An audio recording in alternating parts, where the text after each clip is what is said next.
militar que mudou a história do Brasil. De um lado, o AI-5 e o endurecimento do regime. Do outro, a vida na clandestinidade dos militantes políticos. A mudança no país é imediata. Nas primeiras semanas após o golpe que tira Jango do poder, 5.000 pessoas são presas e os militares fazem uma limpa na máquina pública. Já no início de abril, 54 gaúchos são expulsos do serviço público. Um deles é o deputado estadual e fiscal do ICM, Orlando Burma. O crime? Eu tenho ideias que defendo e não concordo com o que está ocorrendo aqui. Enquanto que eu puder lutar para mudar isso, eu vou lutar. Décio Freitas também é perseguido. Ligado a Jango, ele tinha sido convidado pelo presidente a assumir uma fundação federal. Na última entrevista antes de morrer, o historiador conta como escapou da prisão em abril de 64. Eu cheguei a Brasília, fui à fundação e lá apareceu um tenente-coronel que me deu voz de prisão. Eu conversei com ele e eu disse que ia fazer umas coisas lá e que depois eu iria lá ao quartel. Mas não foi o quartel. Peguei um carro e me mandei para Porto Alegre e vim sem parar. De Brasília a Porto Alegre? De Brasília a Porto Alegre. Sem dormir. Décio se exila no Uruguai, onde estão também Jango e Brizola. Aqui no Brasil, a ditadura vai ganhando forma. O governo militar mantém eleições no legislativo, mas com outras regras. Os partidos deixaram de existir, os partidos foram extintos em 1965, todos os partidos.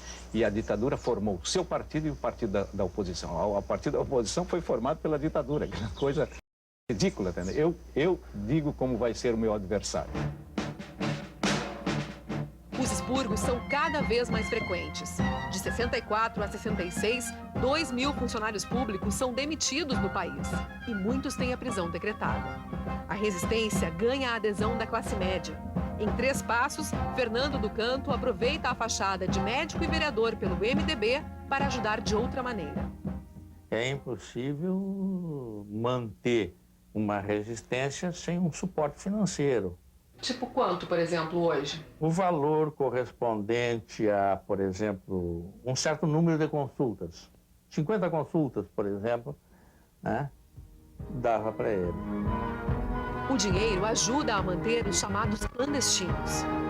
Você tinha um salário da organização, era um salário mínimo, e todas as despesas extras que você tivesse, você comunicava à organização e a organização te supria.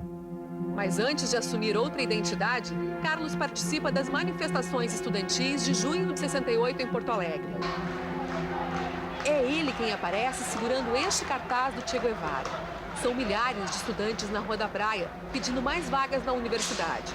A caminhada, que começa pacífica, termina em pancadaria. Na frente da prefeitura, os estudantes são arrastados e tratados a pauladas. No fim daquele ano, o presidente Costa e Silva edita o mais temido dos atos institucionais, o AI-5. O AI-5 tira do judiciário o poder de examinar os atos do governo militar. Garantias constitucionais, como o direito de ir e vir e de ampla defesa, são suspensas. Quem é preso enquadrado na Lei de Segurança Nacional passa um tempo incomunicável. Não pode avisar a família, nem constituir advogado. O AI-5 prende o jornalista Flávio Tavares. Em novembro de 69, Flávio é um dos 15 presos trocados pelo embaixador americano Charles Eubrick. O AI-5 foi a ditadura escancarada, foi a ditadura formalizada, a ditadura legalizada em si mesma. Foi a legalização do terror e do arbítrio. Algumas organizações políticas passam a defender a luta armada como saída para acabar com a ditadura. O confronto provoca baixa dos dois lados. As denúncias de tortura nas delegacias aumentam. Em 1970, já são 1.206 registros de violência policial. Para as famílias dos militantes, a tortura é psicológica.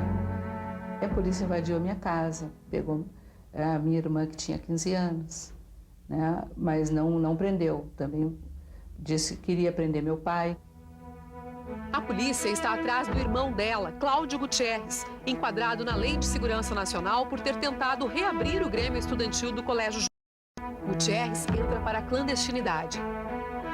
muita apreensão, muito sobressalto. Qualquer batida de noite, nosso apartamento era terra, qualquer batida na janela de noite, a gente pensava que de repente era ele que podia estar voltando. E muita solidariedade. Carlos também conta com a ajuda da família e dos amigos para continuar na resistência. Em 69, ele vai para São Paulo, mas com outro nome. Eu casei o Sérgio Paranhos Fleury, que era o principal torturador, com quem, meu Deus, com o Peraque de Barcelos. Meu nome era Sérgio Paranhos de Barcelos. A documentação falsa é fornecida pela organização ou confeccionada pelos próprios militantes.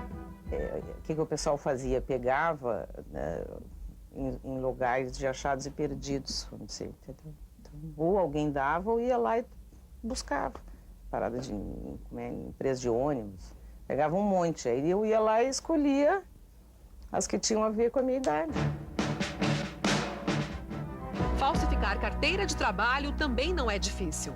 Todos tínhamos a fachada de representante de laboratório. A gente conseguia várias amostras grátis com alguns médicos companheiros do partido, colocava ali por fachada, e aonde você estivesse morando, fosse num apartamento, fosse num hotel, como foi o meu caso, você saía todos os dias para trabalhar carregando aquela pasta com alguns medicamentos, e de vez em quando até dávamos amostra grátis para o porteiro, para não sei o quê.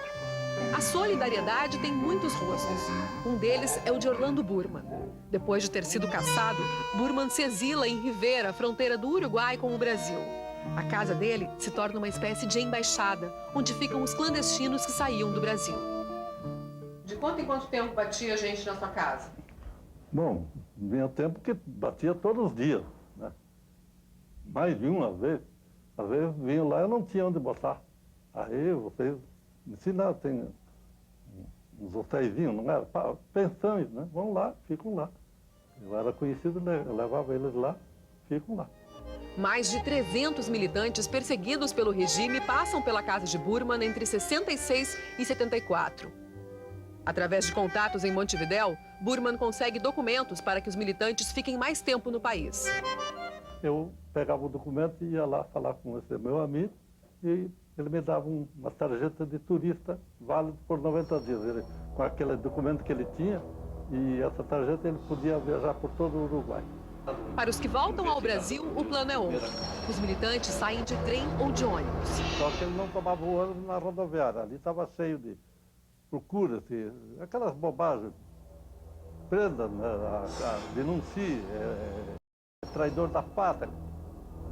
A rota é normalmente Livramento, Cacequi, Santa Maria, de lá para Porto Alegre ou Curitiba. É o próprio Burman e a mulher dele, Diva, que deixam os militantes nas estações. A maioria é estudante. Chegava o inverno, não tinha uma blusa, tremendo de frio aquelas meninas. Fazia fogo na lareira para elas se esquentarem ali, né? Elas se comunicavam com os pais e me mandavam o endereço meu e eles mandavam dinheiro para mim e eu dava. Mas para o regime militar, quem contestava o poder era considerado criminoso.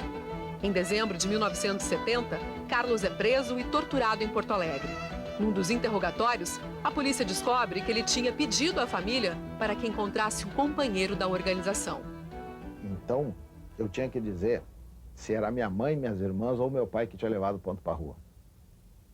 Então, eu tinha que escolher um. Eu estava vendo as mulheres sendo torturadas, tanto quanto nós, né? Meu pai, na minha cabeça, tu imagina tu ter que raciocinar nisso apanhando, né? Velho é cancheiro, pelo menos, já teve preso. Tem mais condições de suportar isso aqui. Aí disse que foi ele. E o pobre do velho não sabia nem do que se tratava.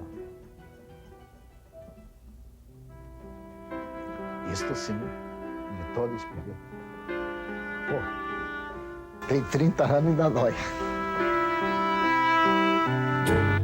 Veja a seguir a visão do poder sobre os anos do regime militar.